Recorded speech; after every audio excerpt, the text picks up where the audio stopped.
The following program is being brought to you on the Voice America Health and Wellness Channel. For more information about our network and to check our additional show hosts and topics of interest, please visit voiceamericahealth.com. The Voice America Talk Radio Network is the worldwide leader in live Internet talk radio. Visit voiceamerica.com. The views and ideas expressed on the following program are strictly those of the host or guests and do not necessarily reflect the views and ideas held by the Voice America Talk Radio Network, its staff, and management.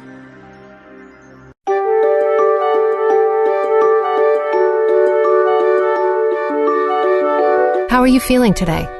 Are you feeling alive and energetic? Or lethargic and weak? Listen to your heart. Welcome to the Healing Whisper, a return to peace. Your host for the hour is Dr. Marianne Chase.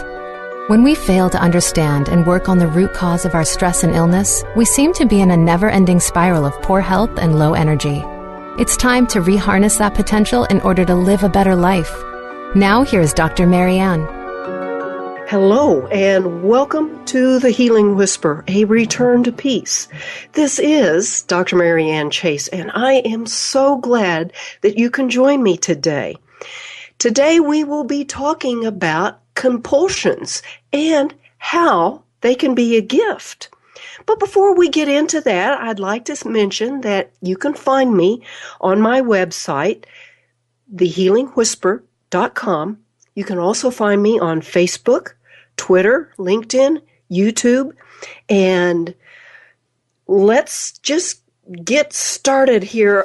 Before I do that, I have this wonderful little disclaimer that this show is for educational and informational purposes only. It is not intended to treat, diagnose, heal, or cure anything. Everything contained in this show is the opinion of my guest, Mary O'Malley, and myself, Dr. Marianne Chase. Please always check with the licensed healthcare provider about any concerns that you may have. Well, let me tell you a little bit about my guest today. Mary O'Malley is an author, speaker, group facilitator, and counselor in Kirkland, Washington. In the early 70s, she had a powerful awakening that set her on a path to changing her whole relationship with the challenges of life. She freed herself from a lifelong struggle with darkness. Since that time, Mary has taught extensively throughout the United States, Canada, and Denmark. She's quite the inspirational speaker and leads retreats that transform people's lives. Mary's committed to helping people heal their inner ways or their inner wars, so they become a part of healing of our planet. She does so by drawing on her own life experience to facilitate healing and awakening in a compassionate and powerful way. So welcome, Mary. I am so glad to have you. Oh, I am so glad to be here too, Marianne. Well, I said inner ways, and that kind of is what this is all about, your inner ways, and they become wars as well. But before we get into that, Mary, tell us a little bit about what events in your life led you to writing this book that we will be talking about today. Well, I was gifted by being a very compulsive person. And I know that sounds so strange, but hopefully as people listen, they'll begin to change their whole relationship with their compulsions. And by compulsions, I mean, any activity that we do over and over again around which we have little or no choice. So you can be compulsive about heroin, you can be compulsive about shopping, you can be compulsive about cleaning your house, and all of that. And so I had a childhood I would not wish on anybody. And my first memory of being compulsive around food, because that's been my main compulsion. I did get involved in drugs and alcohol a lot, but my main teacher was this eater inside of me. And my first memory was when I was 10, I would sneak down into the kitchen and steal my dad's rock candy, that candy that looks like rocks. And I had this little vanity in my bedroom that had a skirt around it, and I would go hide underneath that and just eat piece after piece after piece. And then my next memory is when my parents divorced when I was 12, and I had discovered how to do a toast assembly line. I would put 2 pieces of toast in the toaster and toast them, and then they came out. I'd start buttering them as I was toasting 2 more, and then I would start eating the buttering one as I was toasting 2 more and buttering 2 more. And I gained and lost lots of weight. Oh, my God. Diets and fasting and cleanses and everything until when I was 23, I gained 97 pounds in a year. And that's from hospital scale to hospital scale. And I was washing most of it down with alcohol and taking every drug I could get my hands on. And I used to feel like I was such a failure because I couldn't control my compulsions. And I thought everybody else could. And the statistics show that that's not true. But I began to recognize at a time in my life, maybe, just maybe, control isn't where the healing is. And that set me off on a whole new journey. So you discovered, and I've read this in your book, that it's about being curious, not controlling. And so this was the path that you set yourself on when you discovered that it's not about control, it's about curiosity? Yes, it's about beginning to realize, and it took me a while to begin to realize this, that control doesn't work, because of course I felt it worked for everybody else, and I was just the one that was failing and, didn't even notice that it wasn't working for anybody else. In fact, the U.S. Surgeon General report is 98% of every pound that is lost in America is gained back plus some within a year and a half. So the statistics show us that not only does control not work, and there's other statistics about drugs and alcohol and other compulsions that show us that not only does control not work, but it actually empowers the compulsion. It's like I went a month without food once, and thinking that I was just so smart and I had gotten it under control, and that I started eating, and on the second day I couldn't stop eating. I just ate and ate and ate. And when I began to get an inkling that maybe I was a failure at controlling my compulsions, not because I was a weak-willed ninny, but because control didn't work. And that's when I began to become curious. And that is now, this is many, many years later, but my body stays basically the same weight. I haven't done drugs and alcohol for years. And I do keep a chocolate bar in my house, a very fine European bittersweet chocolate bar.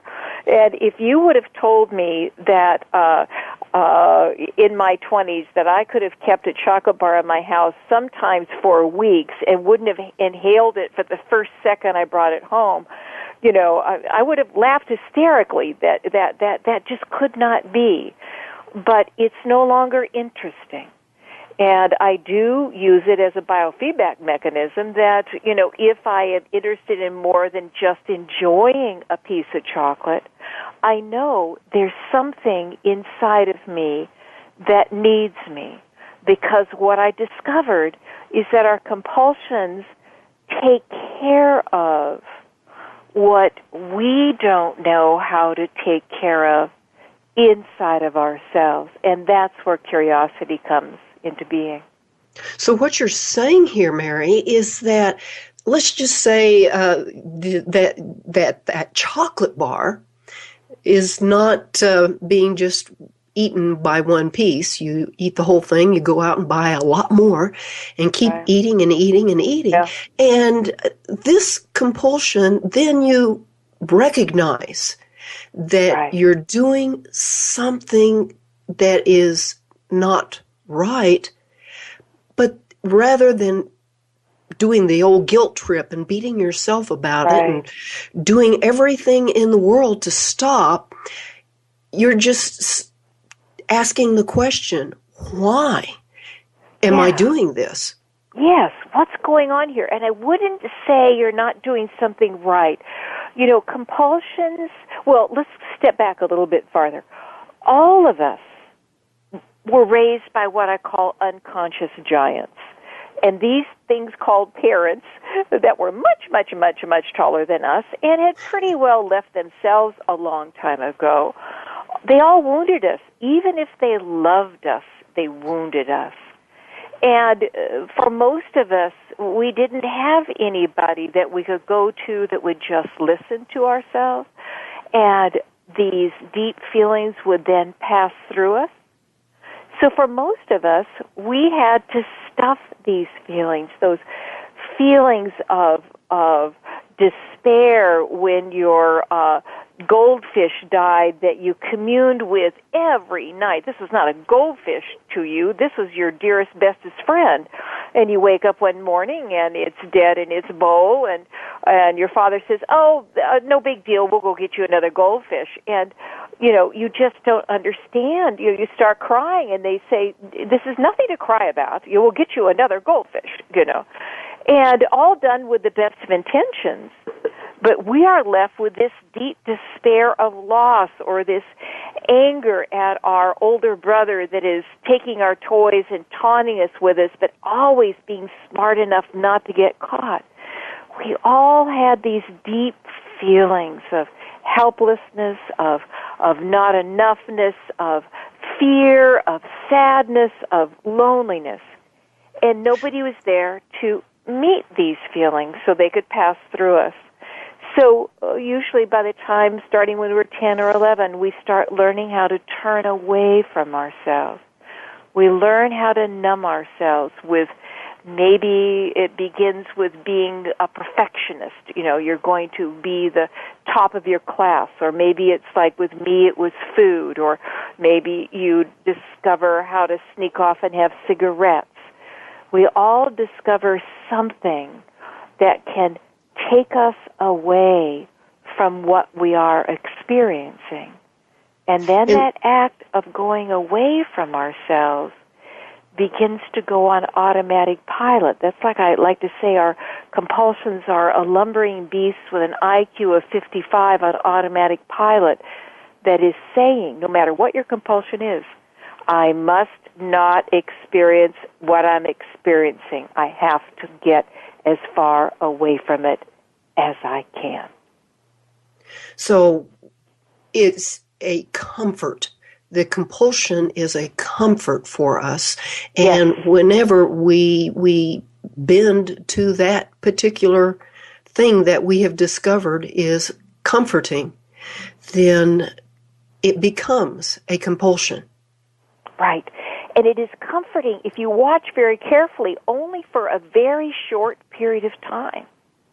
And then we all pay a very heavy price for turning away from ourselves. And there is a safe way to turn towards, so you learn how to take care of what the compulsions have been taking care of, and they just naturally fade away. Well, that is pretty incredible. Well, Mary, it is just about time for a break. So when we come back, folks, we will talk more about these compulsions and how to heal them. So don't go away.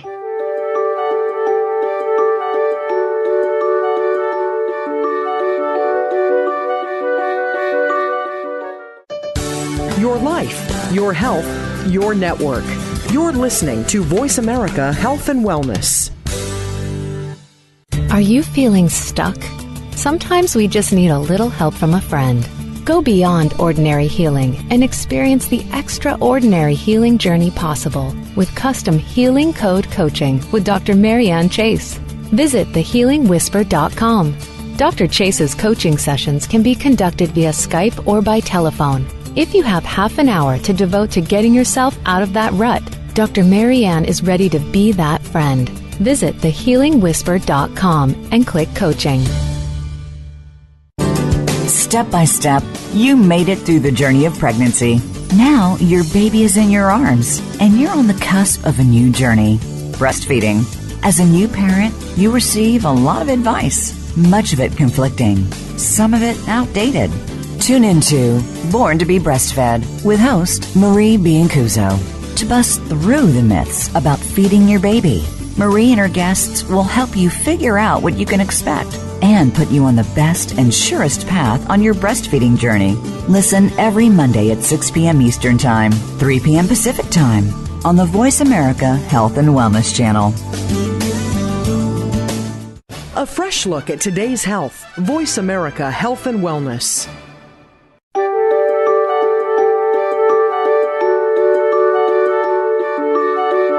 You are listening to The Healing Whisper, A Return to Peace. If you would like to comment or have a question about our show today, please call in to 1-866-472-5792. That's 1-866-472-5792. If you'd rather send an email, our email address is thehealingwhisper@mindspring.com. Now back to the show. Welcome back to the Healing Whisper. This is Dr. Marianne Chase with my special guest, Mary O'Malley, and we are talking about her book, The Gift of Your Compulsions. Just before the break, Mary was talking about how the compulsions that we have, whether it's drugs or alcohol or overeating or any of a multitude of compulsions, something that we just can't seem to not do, no matter how hard we try to control it, our compulsions are actually a gift. So it's something that to heal. Mary, tell us a little bit about why would we want to heal something if it is a gift? Well, it is a gift of healing. And so there's two core reasons why, well, actually three, that why our compulsions are a gift. The first is we all needed them.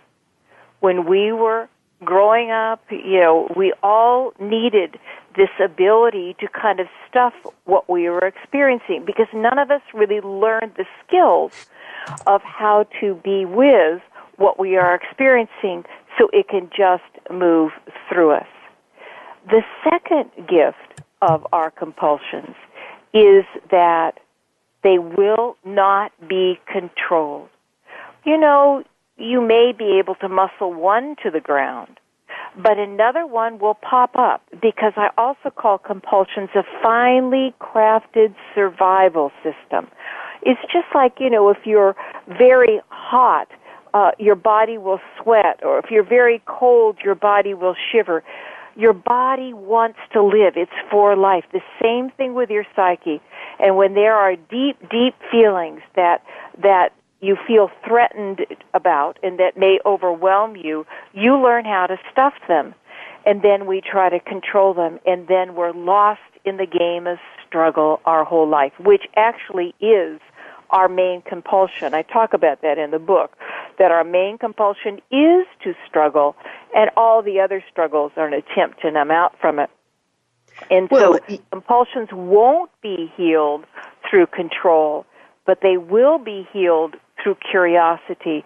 And that leads us to the third gift, but it looks like you have a question before that. Well, I was just going to say that if our compulsion is something that we're using to act as a comfort, there's something that will trigger us to go to that compulsion. Yes. So yes, absolutely. when we are acting in a compulsive manner, then it's like something is injured. Right. Something has traumatically happened to us. Yep. And that's where the curiosity comes in. Absolutely. Now, that's the third gift of compulsions, is that whenever we are interested in turning away, yes, there's comfort, but I call it more numbing, because the comfort only lasts for a short period of time. And then we get into all the price that we pay for taking care of ourselves with the alcohol, with the cigarettes, with the eating, with the shopping, whatever it is. And so here we have this guide now, this teacher, that I began to realize when it began to dawn on me that it wasn't that I was a weak-willed ninny, that wasn't the reason why I wasn't able to control my compulsions. It's because they're not controllable. They're manageable to a point, but we can, we'll choose another one if we get another one under control. And so here we have this great teacher that signals us that there's something inside of us that needs our attention. So let's say, for example, right at the end of the day, your boss comes in and he throws a file on your desk and says, I am just so upset you did a lousy job on this project and I expect it to be all cleaned up by tomorrow morning. And you may freeze, you may attack your boss or whatever, but you're caught in reaction. And as you go out to your car, you're either berating yourself or you're berating your boss, and you get into your car, and it just automatically drives to the closest drive-through, and you buy 2 of everything, or you go to the store and buy cigarettes and alcohol and so on and so forth, and you go and you just numb yourself out. And then when you wake up the next morning, you feel horrible, you have a food hangover or a alcohol or a cigarette hangover. Now, let's do it with consciousness. Your boss is yelling at you, you pick up your purse, you're just so frustrated, and you get into the elevator, and all of a sudden, in the quiet of the elevator, you recognize you're reacting. You recognize that there's some really deep feelings that have gotten woken up by this encounter with your boss. And you have the choice in that moment to follow all your stories about that encounter and then go get your compulsion and then go numb yourself out for the night. Or you have the choice to starting to get curious. So let's say you go into your car and you can feel the pull to go to the drive-thru. But there's a part of you that knows that where that leads, that you have paid enough attention to your compulsions that you know that where that leads is not to any good place. But your compulsion keeps on saying, oh, but I will make you feel so much better. And you say yes for 10 minutes or so, And so you just close your eyes. You put your hand over your heart. And you allow yourself some long, slow, deep out-breaths so the reactive self can begin to calm down. And that's when your curiosity comes on board and let's say you may feel a knot in your stomach and it just feels like it's just like a knife, in your stomach. And you realize in that moment that's what your eater wanted to eat away. And instead you go there and you bring your attention and you allow it just to rest there for a few minutes just by describing how big this is and does it move around and what are its boundaries like and is it deep in your body or on the surface. We do that to bring your attention into your immediate experience. The more you learn how to do that, the more you'll be able to just bring your attention there and hear the part of you that is clenching your stomach. Let's say is, oh my God, I never do anything right. I'm such a failure. He's going to find out and he is going to fire me tomorrow morning. And instead of following that storyline, you bring your attention there and you say, I see you. And of course, there's other things that we can do, but that it takes a while to get to that place. But what I want people to get is the power of having your attention and your immediate experience to come together when you are interested in your compulsion. And the more you do this, you realize that's how you set these old beliefs, these old feelings free, is through the power of your accepting attention. So it's accepting yourself. Exactly. Is that correct? Yes, exactly. But not I accept myself. We just say it in our minds. This is actually the living experience of having your attention and your immediate experience together, and being interested in it.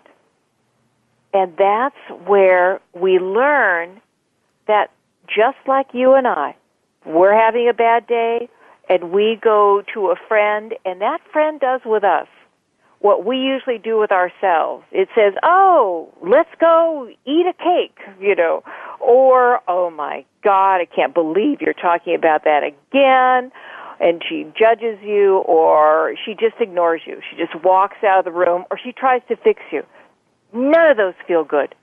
But all of us have had this experience of being really, truly listened to by somebody. They may not even say anything, but you're just sharing all this heartache that's happened, and my boss said this, and I felt that. And all of a sudden, you've been talking, 15, 20 minutes, and you feel better. Why? Because somebody gave you their undivided attention, and because of that, all this stuff that would have gotten stuck in you through your compulsion has now moved through you. And all of us know this. All of us know the power of it. We just don't know how to do it with ourselves. And the phenomenal, I call it alchemy, because we turn our unconsciousness into consciousness. Wow, that's really powerful information, because you can take a look at what caused you to react, that boss yelling at you, and kind of go back a little ways. Now, this may be a little more advanced thinking, but go back a little ways and think, when was the first time I felt like this? Yes. And begin to identify what really was some of the originating trauma. Yeah. That keeps on repeating itself until we bring it into consciousness, until we see it, until we are with it. So, given that information, we'll answer this question after the break, but here's the question. How important is it that we know what the original trauma is? Okay. So, folks, don't go away. We'll answer that question when we come back.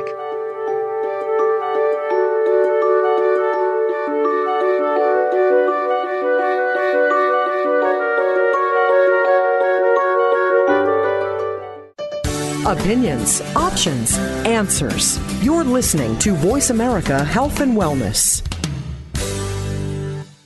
Are you feeling stuck? Sometimes we just need a little help from a friend. Go beyond ordinary healing and experience the extraordinary healing journey possible with custom Healing Code coaching with Dr. Marianne Chase. Visit thehealingwhisper.com. Dr. Chase's coaching sessions can be conducted via Skype or by telephone. If you have half an hour to devote to getting yourself out of that rut, Dr. Marianne is ready to be that friend. Visit thehealingwhisper.com and click coaching. Are you ready for a real fact-based show about alternative and natural approaches to health? Listen for Live Healthy, Be Healthy with Drs. Jim and Janine Fox. We're not about the latest health fads. We're about proven methods from real patients and real situations. Each week's show is an eye-opening look behind the scenes of real health. Live Healthy, Be Healthy can be heard live every Tuesday at 8 p.m. Eastern Time, 5 p.m. Pacific Time on the Voice America Health and Wellness channel. A fresh look at today's health. Voice America Health and Wellness.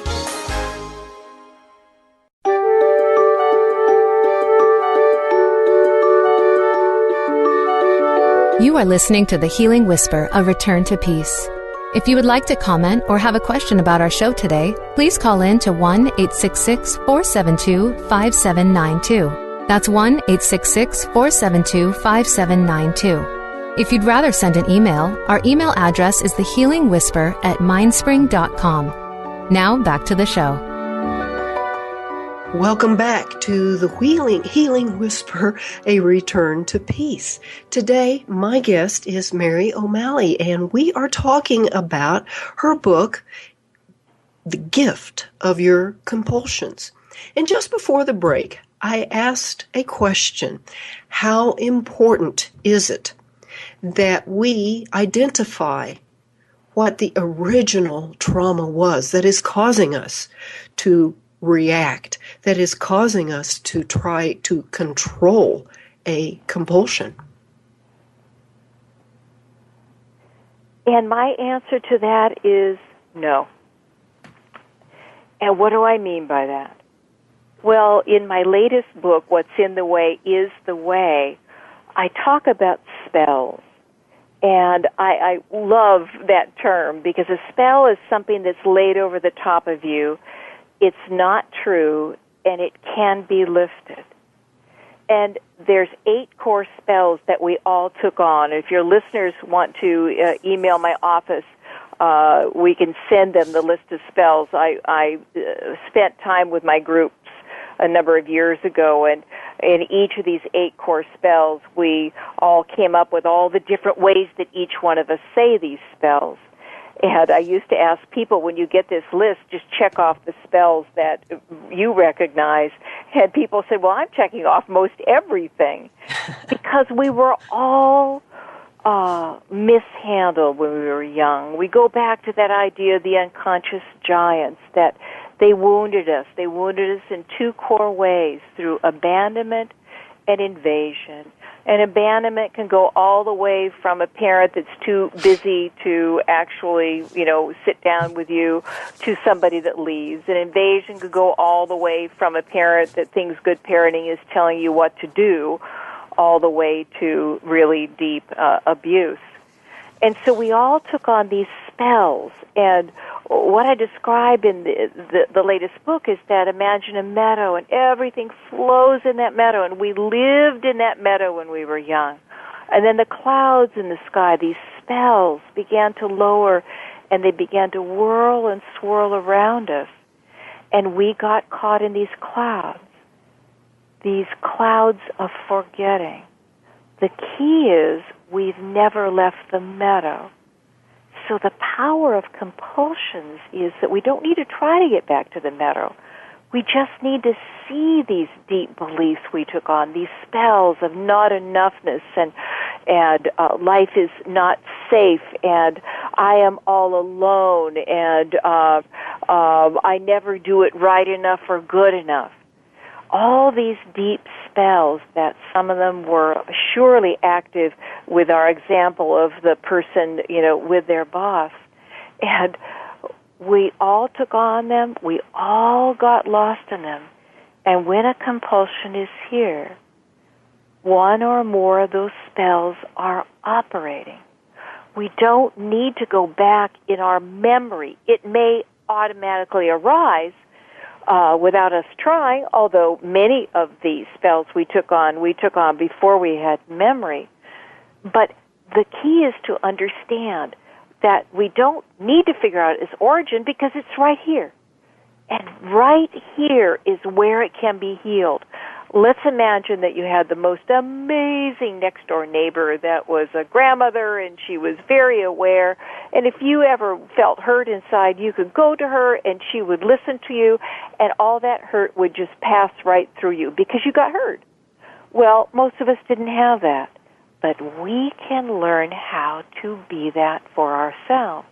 And our compulsions are a guide, because whenever we are wanting to turn away from ourselves into our compulsion, there's something that needs that kind of listening inside of us. Well, that's wonderful. It's almost like talking to your inner child, because Yes. it was that child that was damaged. Yes. And I might add in there, you had said this can be trauma that happened before your memory. And one of the Right. things that I am aware of now is that this can be generational trauma, Oh, something that yes, happened too. generations ago that wasn't even your deal.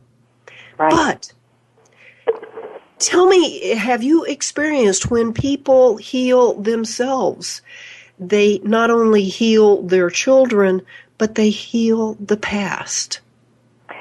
Yes, because the past lives as memories in our head, but the past lives also as frozen emotions and ways that we hold in our body. That, stomach, the clench in the stomach is a really good example, or the lump in the throat, or, oh my God, all those neck aches that, because your shoulders have become earrings, and that lower backache because you hold on to your pelvic girdle so tightly inside.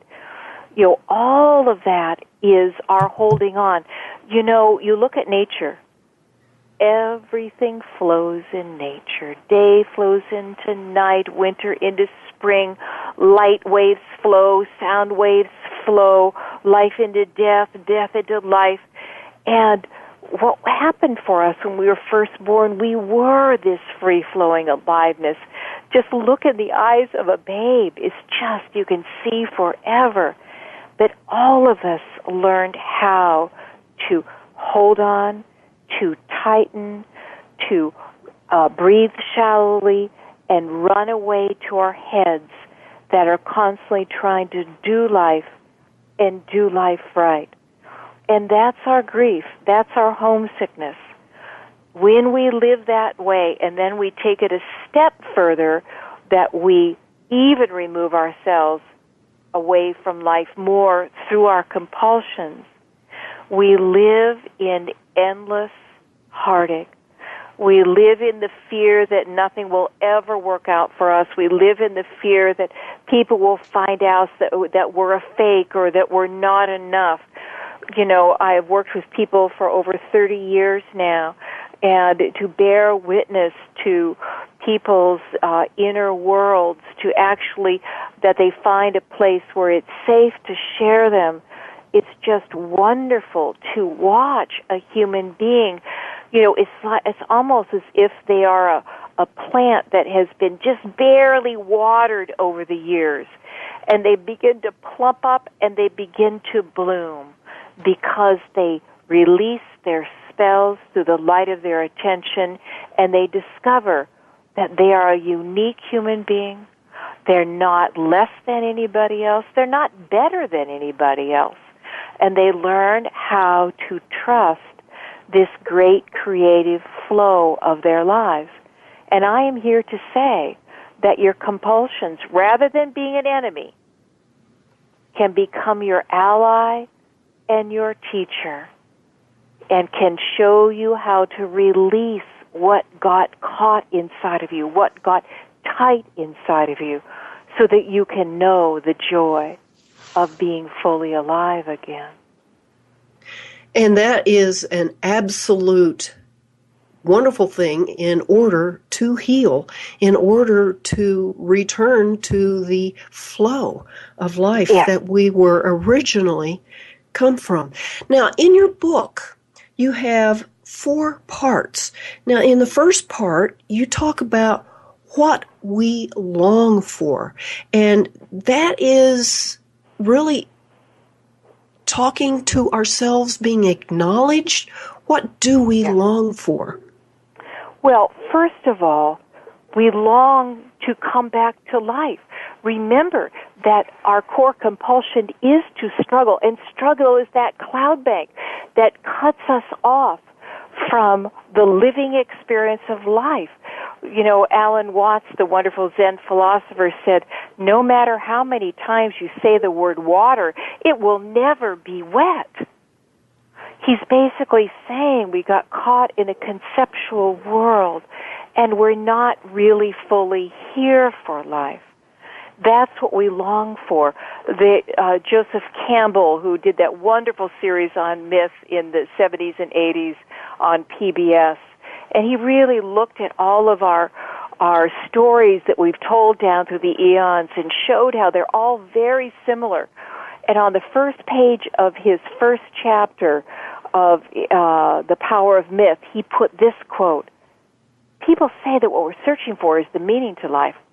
I don't think that's what we're searching for at all.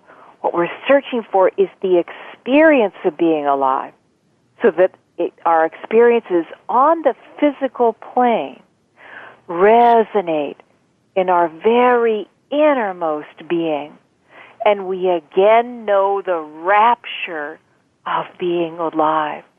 We're homesick. That's what Joseph is talking about. We're homesick to come out of our heads, out of struggle, and to come back to life. The second thing, oh my goodness, and this is a requirement in order to come back to life, we so deeply long to have every single part of ourselves woven back into our hearts. And gosh, I hated myself so much that I tried to kill myself 3 different times because I was a worthless piece of you-know-what. And I'm so glad I was a failure at suicide because slowly and surely, even this extremely cruel judger inside of me, I did the same thing that I did with my compulsions. I began to listen to it. I began to dialogue with it. And slowly and surely, it became a doorway back into my heart. And that's just absolutely incredible. And I must say that I'm glad you were not successful at eliminating yourself from this realm anyway. And so we're finding out that what we really want is to be fully alive.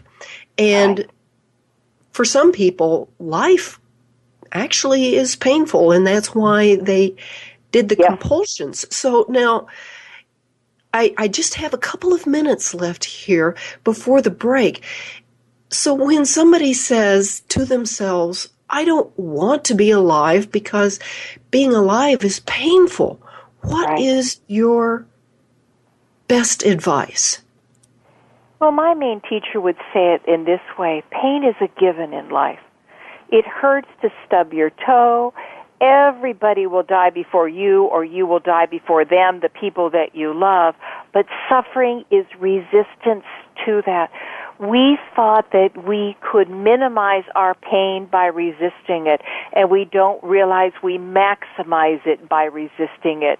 And so in all of my books, there is a huge amount of discovering a very safe pathway to actually be with your pain, your physical pain, your mental pain, your emotional pain, so that you can find the space around this, and your pain can actually become a doorway back into that openness that we all long for. Because you can't be open to life if you can't be open to pain and death and loss, because it's a part of life. And all you have to do is look at history to see where it has taken us when we've been trying not to be open to pain, death, and loss.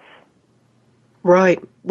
So just learning to be open to it, not fear, and learn to love. So folks, when we come back from the break, we'll talk about the book and the last 2 parts. Don't go away.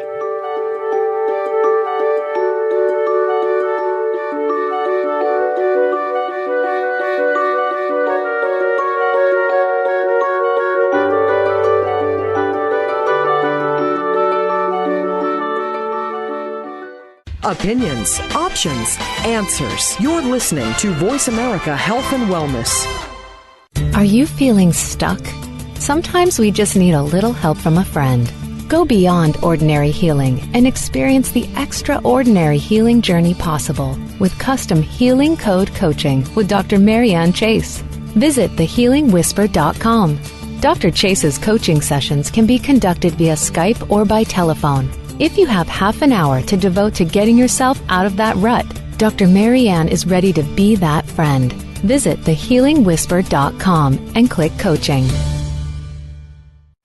The root causes of disease can be better prevented and cured using an integration of modern medicine and holistic healing techniques. Become educated by tuning in to Generation Regeneration with Sandra Guy Malhotra. Conventional medicine does have its place, but it should not be the only course of action. It's all about regenerating and healing our whole selves through better choices in lifestyle, foods, spiritual connection, and stress management.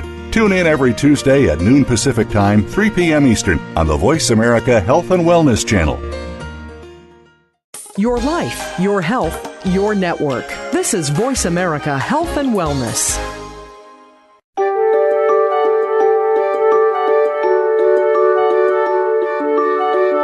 You are listening to The Healing Whisper, A Return to Peace. If you would like to comment or have a question about our show today, please call in to 1-866-472-5792. That's 1-866-472-5792. If you'd rather send an email, our email address is thehealingwhisper@mindspring.com.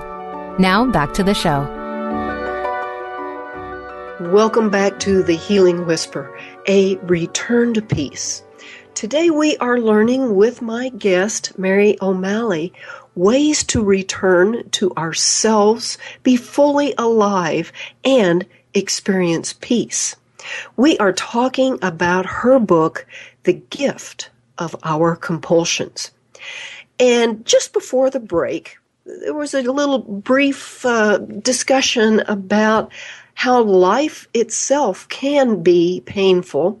But if we resist that, if we fight against that, it actually becomes more painful.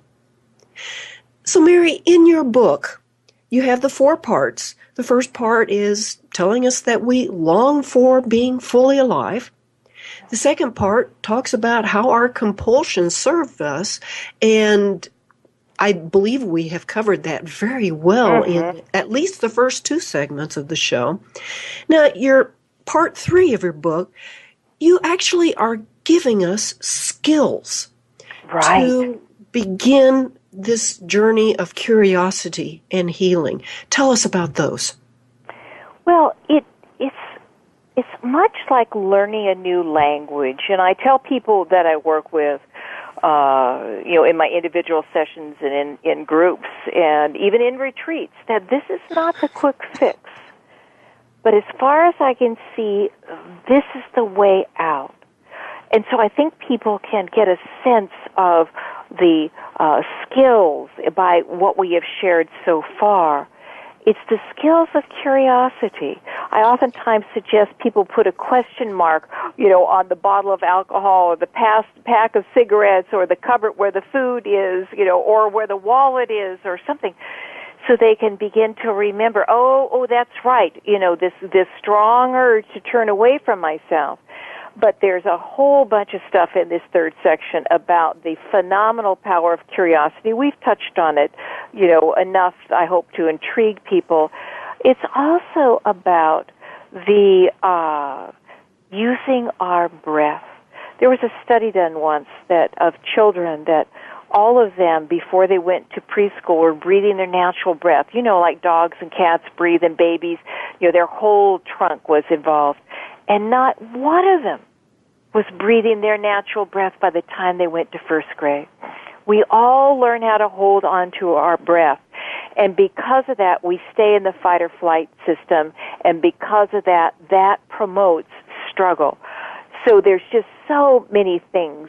In fact, if people want to get the chapter on breath, they can also ask for that, in the email. Because to befriend your breath, even this doesn't make sense, what we're talking about the compulsions, to befriend your breath is one of the most powerful things you can ever do, and your breath will give and give and give. And then the last skill in that section is about the heart. And the amazing thing is science is now showing we have 3 brains, the abdominal brain, the heart brain, and our head brain. And by far, the heart brain is our main brain. And so we don't have enough time to explore all that, but it's pretty well explored in the book. But it's all brought together in the last section, which I call treasure hunting. And I think it was so important to get this. That's the carrot in front of the donkey. That is I've turned away from myself my whole life. Oh my God, I got to turn towards all this stuff. I don't know. I don't know if I could do it. Well, that's why I set out the skills. But also, every time that we turn towards and meet a part of ourselves, it opens us up a little bit more, and slowly and surely we come back to the treasure of living from our heart, of trusting ourselves, of trusting our life, and knowing the joy of being fully alive. Well, that is so exciting. And for people who realize that they need some help, that there is hope out there just by becoming fully alive. So what about the 4 questions in part 4? Well, the 4 questions, questions are like if you are on the hero or the heroine's journey, and you get lost in the bog of eternal stench, and then you find you have to cross the moat full of crocodiles, and you meet the wise witch of the West, and she gives you a talisman. We usually don't meet white witches of the West in our life, but we can discover the talisman of living in questions. It's one of the most powerful things you can do on this journey, is to learn how to ask questions. And I talk about the 2 different types of questions, and which are the check-in questions, which, okay, what am I experiencing right now? Or what's happening in my stomach? It brings your attention there. But it's also the open-ended question. We're just so used to feeling that we have got to do this and do it all ourselves and do it right. And we cut ourselves off from the absolute phenomenal intelligence that is always, always with us. And so I suggest 4 questions. But, there's just many, many, many questions, and I have a whole list of questions also that people can pull on, that they can find their own questions, or they can even be the question, what are my questions? But the first question is generally, what am I experiencing? That brings us back to this living moment. The second question is, for this moment, can I let this be here? This is so phenomenal. You're saying in that moment, I am going to step out of the world of struggle. I'm going to step out of the world of resistance, and I am going to give this my attention. And that is where, as we have explored, is the place of alchemy. The third question, and we need so much help with this, can I touch this with my heart? It takes a while to learn how to do that, but that's why I offer all I do to the world. And the last question is, right now, what do I truly need? That's an open-ended question that really asks the intelligence of the universe that heals the cuts on your skin, that breathes you, that keeps the planet spinning as they do. You are signaling that you are in need of support. And the more you ask questions without looking for an answer, the support will come. Great. Well, Mary, it's just really gone fast for this show. And so tell people how they can get this book, The Gift of Your Compulsions, and how can they connect with you?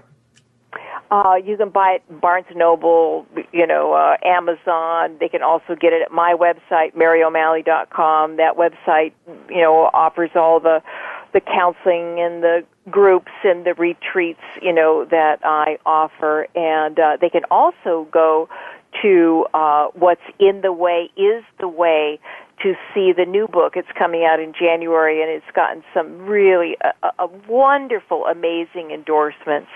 And so, no, they don't have to walk this alone. I do Skype appointments, I do phone appointments, I have phone groups, I have in-person groups. It's really powerful to gather together with other people that are beginning to braille their way back into their heart and back into life. Well, wonderful. And people can go to voiceamerica.com and search for the show that Mary, you and I did about that book. And so, boy, time just does fly. And I'd just like to leave the show with a little bit of wisdom. And we've been talking about the intelligence of our hearts. And it's been known for a long, long time. Even the wise King Solomon in Proverbs said, above all else, guard your heart. For everything you do flows from it. Folks, that is everything. And so until next time, blessings.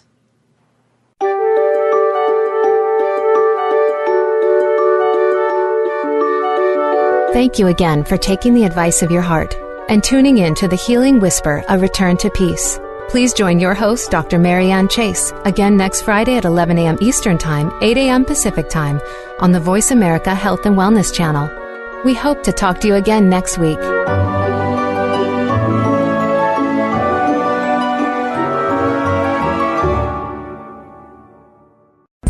Thanks again for listening to the preceding program, brought to you on the Voice America Health and Wellness Channel. For more information about our network and to check out additional show hosts and topics of interest, please visit voiceamericahealth.com. The Voice America Talk Radio Network is the worldwide leader in live Internet talk radio. Visit voiceamerica.com. The views and ideas expressed on the preceding program are strictly those of the host or guests and do not necessarily reflect the views and ideas held by the Voice America Talk